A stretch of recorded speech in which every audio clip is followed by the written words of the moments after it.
ലഹരിക്കെതിരെയുള്ള പോരാട്ടത്തിന്റെ ഭാഗമായി ഈ അധ്യയന വർഷം മുതൽ സ്കൂളുകളിൽ സൂംബ ഡാൻസ് പഠനവും ഉൾപ്പെടുത്തിയിരിക്കുകയാണ് വിദ്യാഭ്യാസ വകുപ്പ്. ഈ ലഹരിയും ഡാൻസും തമ്മിൽ എന്തെങ്കിലും ബന്ധമുണ്ടോ? ഡാൻസ് കളിച്ചാൽ ലഹരിയുടെ ഉപയോഗം കുറയുമെന്ന് എന്തെങ്കിലും ശാസ്ത്രീയ പഠനങ്ങൾ നിലവിലുണ്ടോ? ഡ്രഗ്സും ഡാൻസും തമ്മിൽ ശരിക്കുമുള്ള ബന്ധം എന്താണ് ഇതിനെക്കുറിച്ചുള്ള ശാസ്ത്രീയ പഠനങ്ങളും അക്കാഡമിക് സ്റ്റഡീസും ഈ വിഷയത്തിൽ എന്താണ് പറയുന്നതെന്ന് നമുക്കൊന്ന് നോക്കാം. പബ്മെഡിലുള്ള സയന്റിഫിക് സ്റ്റഡീസിൽ ഇപ്രകാരമാണ് കാണുന്നത്. Dance music preference is positively related to the use of cannabis, MDMA and cocaine. More specifically, respondents who reported liking dance music have significantly higher odds of using cannabis, MDMA and cocaine more often than those that reported not liking dance music. അതായത് dance മ്യൂസിക്കും MDMAയും കഞ്ചാവും കൊക്കൈനും തമ്മിൽ അഭേദ്യമായ ബന്ധമുണ്ടെന്നാണ് പബ്മെഡിലെ ഒരു പഠനം പറയുന്നത്. ഇത് United States ഗവൺമെന്റിന്റെ ഒഫീഷ്യൽ വെബ്സൈറ്റ് ആണ്. മാത്രവുമല്ല, മറ്റൊരു പ്രധാനപ്പെട്ട കാര്യം, ഡാൻസ് മ്യൂസിക് ഇഷ്ടപ്പെടാത്തവരെക്കാളും കഞ്ചാവിൻ്റെയും MDMAയുടെയും കൊക്കൈനിൻ്റെയും ഉപയോഗം കൂടുതലായി കാണപ്പെടുന്നത് ഡാൻസ് മ്യൂസിക്കുകൾ ഇഷ്ടപ്പെടുന്നവരിലാണെന്നാണ് ഈ പഠനത്തിൽ വളരെ വ്യക്തമായി പറയുന്നത്. NYU അഥവാ ന്യൂയോർക്ക് യൂണിവേഴ്സിറ്റി, ആ NYUവിൻ്റെ ഒരു പഠനത്തിൽ ഇപ്രകാരമാണ് പറയുന്നത്.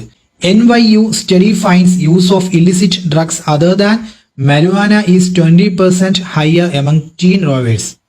നമ്മുടെ ന്യൂയോർക്ക് യൂണിവേഴ്സിറ്റിയുടെ പഠനത്തിൽ വളരെ വ്യക്തമായി പറയുന്നുണ്ട്, മരുവാന അല്ലാത്ത മറ്റു ഡ്രഗ്സിന്റെ ഉപയോഗം ടീൻ റോവേഴ്സിന്റെ ഇടയിൽ 20% കൂടുതലാണ്. ഈ റോവേഴ്സ് എന്ന് പറഞ്ഞു കഴിഞ്ഞാൽ റേവ്സിൽ പങ്കെടുക്കുന്നവർക്കാണ് റേവേഴ്സ് എന്ന് പറയുന്നത്. റേവ്സ് എന്ന് പറഞ്ഞു കഴിഞ്ഞാൽ ഹൈലി എനർജറ്റിക് ആയിട്ടുള്ള ഡാൻസ് പാർട്ടീസ്, അല്ലെങ്കിൽ ഇലക്ട്രോണിക് ഡാൻസ് മ്യൂസിക്, അല്ലെങ്കിൽ DJ പാർട്ടീസ്, ഇതിനൊക്കെയാണ് റേവ്സ് എന്ന് പറയുന്നത്. ഈ റേവ്സിൽ അറ്റൻഡ് ചെയ്യുന്നവർക്കാണ് റേവേഴ്സ് എന്ന് പറയുന്നത്.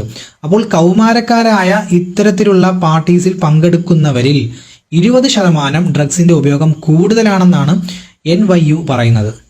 NYUവിന്റെ ഈ ഒരു പഠനത്തിന്റെ ടൈറ്റിൽ തന്നെ അഡോളസൻസ് ഡ്രഗ്സ് ആൻഡ് ഡാൻസിങ് എന്നാണ്. മറ്റൊരു പഠനം പറയുന്നത്, അതിന്റെ ടൈറ്റിൽ ഇപ്രകാരമാണ്: MDMA as a dance drug. The association between drugs and dancing extends back to ancient times.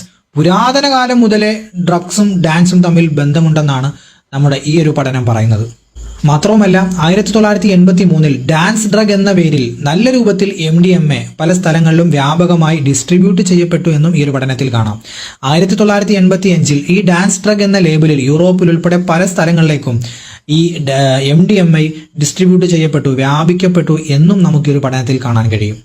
സയൻസിന്റെയും scientific ടെമ്പറിന്റെയും അവസാന വാക്കായ കേരളത്തിലെ നാസ്തികർക്ക് എന്താണ് ഈ വിഷയത്തിൽ പറയാനുള്ളതെന്ന് നമുക്കൊന്ന് നോക്കാം.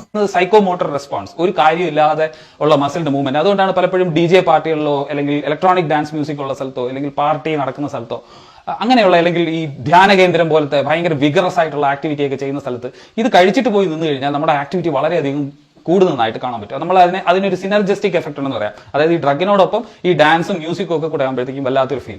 അപ്പൊ നമുക്ക് അതായത് ഡ്രഗിനോടൊപ്പം ഡാൻസും മ്യൂസിക്കും കൂടി ആകുമ്പോൾ വല്ലാത്തൊരു ഫീൽ ആയിരിക്കുമെന്നാണ് നമ്മുടെ ലൂസി മലയാളം പറയുന്നത്. അപ്പോൾ ഡ്രഗും ഡാൻസും മ്യൂസിക്കും ഒക്കെ തമ്മിൽ അഭേദ്യമായ, ഒരിക്കലും വേർപെടുത്താൻ കഴിയാത്ത ബന്ധമുണ്ട് എന്ന് നമുക്കിതിൽ നിന്ന് മനസ്സിലാക്കാൻ കഴിയും.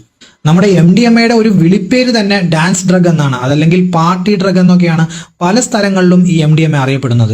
ഈ ഡാൻസ് പാർട്ടീസിലും നൈറ്റ് ക്ലബ്ബുകളിലുമാണ് കൂടുതലായിട്ട് MDMA വിറ്റഴിക്കപ്പെടുന്നത്. MDMA ഉപയോഗിച്ച് കഴിയുമ്പോൾ ഹൈലി എനർജറ്റിക് ആയിട്ട് ഡാൻസ് ചെയ്യാൻ കഴിയുമെന്നൊക്കെയാണ് പലരും പറയുന്നത്. മാതൃഭൂമിയിലെ ഒരു വാർത്ത നമുക്ക് നോക്കാം. കഞ്ചാവ് വിൽപ്പന പോലീസിൽ അറിയിച്ചതിന് ലഹരി സംഘത്തിന്റെ ആക്രമണം. ആശുപത്രിയിലെത്തി നൃത്തം ചെയ്തതായും ആരോപണം. അപ്പോൾ MDMAയും ഈ ലഹരിയുമൊക്കെ ഉപയോഗിക്കുമ്പോൾ ഡാൻസ് ചെയ്യാനുള്ള ടെൻഡൻസി ഉണ്ടാകുമെന്ന് പറയുന്നത് വെറുതെയല്ല.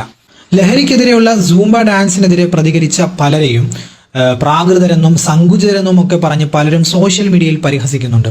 അത്തരത്തിൽ പരിഹാസം നടത്തുന്നവർക്ക് ഈ സയന്റിഫിക് സ്റ്റഡീസിനെ കുറിച്ച് അല്ലെങ്കിൽ ഇത്തരത്തിലുള്ള അക്കാദമിക് പഠനങ്ങളെ കുറിച്ച് എന്താണ് നിങ്ങൾക്ക് പറയാനുള്ളത്?